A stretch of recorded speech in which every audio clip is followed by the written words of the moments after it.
The Auroville files so far showed the world the crimes in Auroville, but step by step we were sowing the seeds of transformation, cultivating a society where justice and equality could flourish. And in the realm of change, activism is the heartbeat of progress. So let us look at phase 2 of Auroville, that is Auroville Tomorrow, which burns with an aspiration to boldly spring towards future realizations.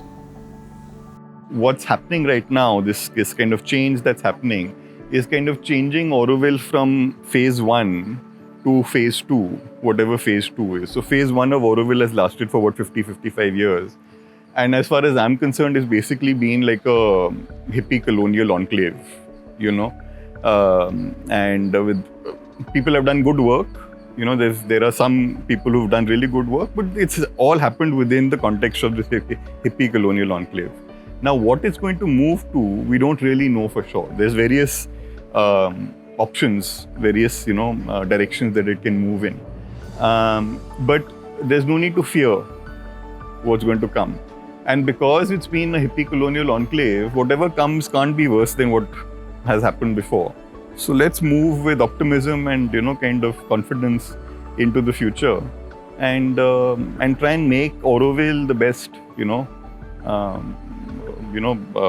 the best it can be, the best we can make it in the coming circumstances, in the given circumstances.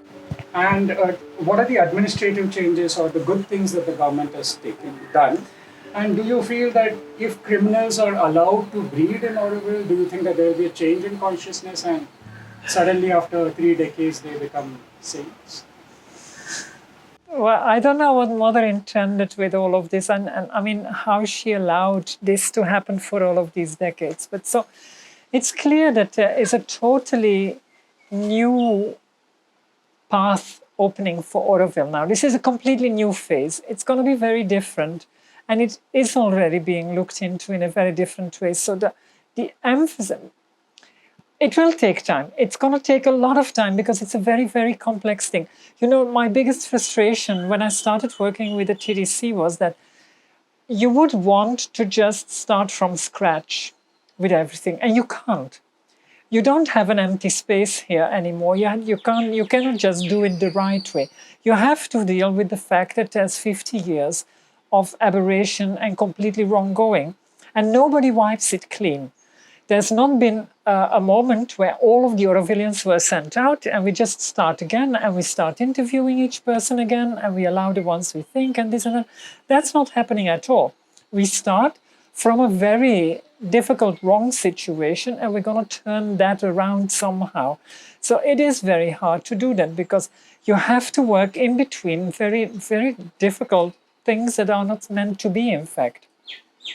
So that really will take time, but I do see it happen. I do see changes happen. From within the TDC, I can say that now for the first time, housing projects, instead of having an architect who says, I have this project, where can I put it? Just give me a space somewhere and I'll build it.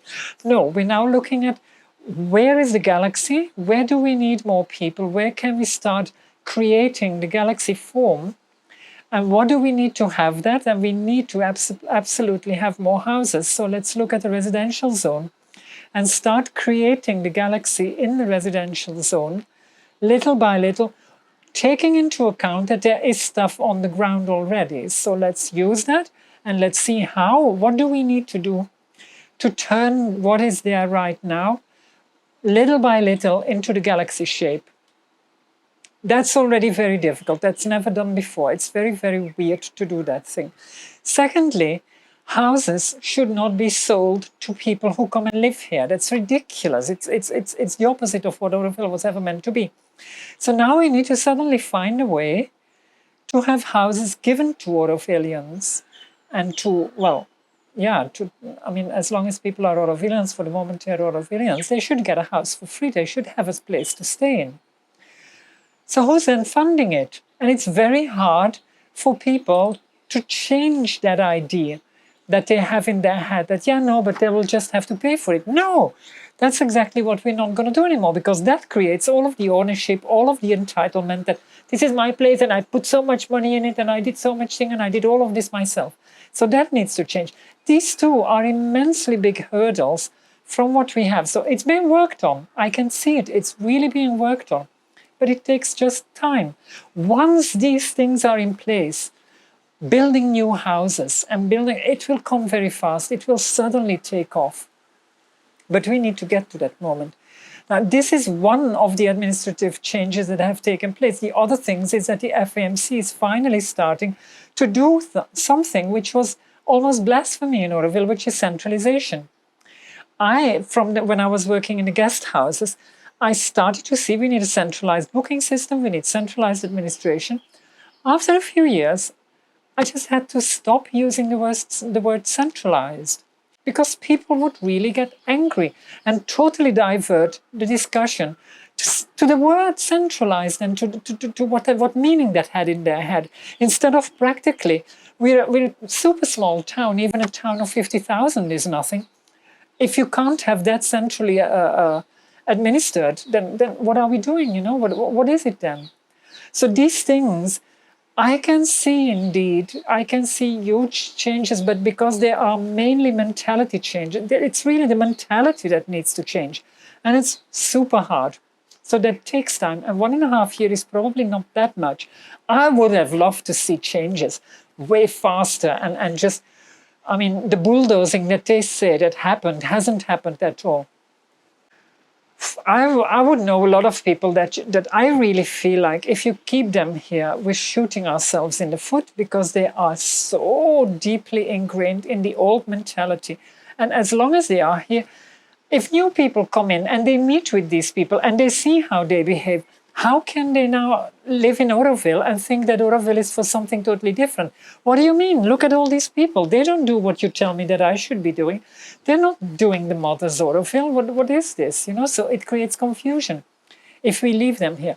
At the same time, I can see that Secretary has been extremely trying to not take drastic measures. Government also, I think, governing board, they just don't want to go there if not needed. Now, I don't know whether it's going to be needed or not. Time will tell. But so, without these radical changes and really radical things and kick these people out and do this and that, without that, it becomes inevitably a much longer process and a much more difficult, and one that will be harder to see, because it will have to come from below something first.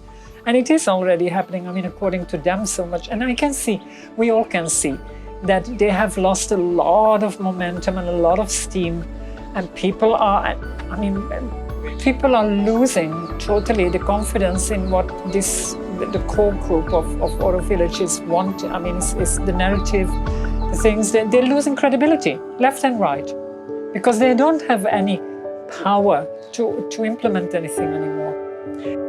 So folks, with a change in management, it seems that Auroville's tomorrow is going to be a new dawn. Now the only question remains why no criminal action has been taken on land and economic offences.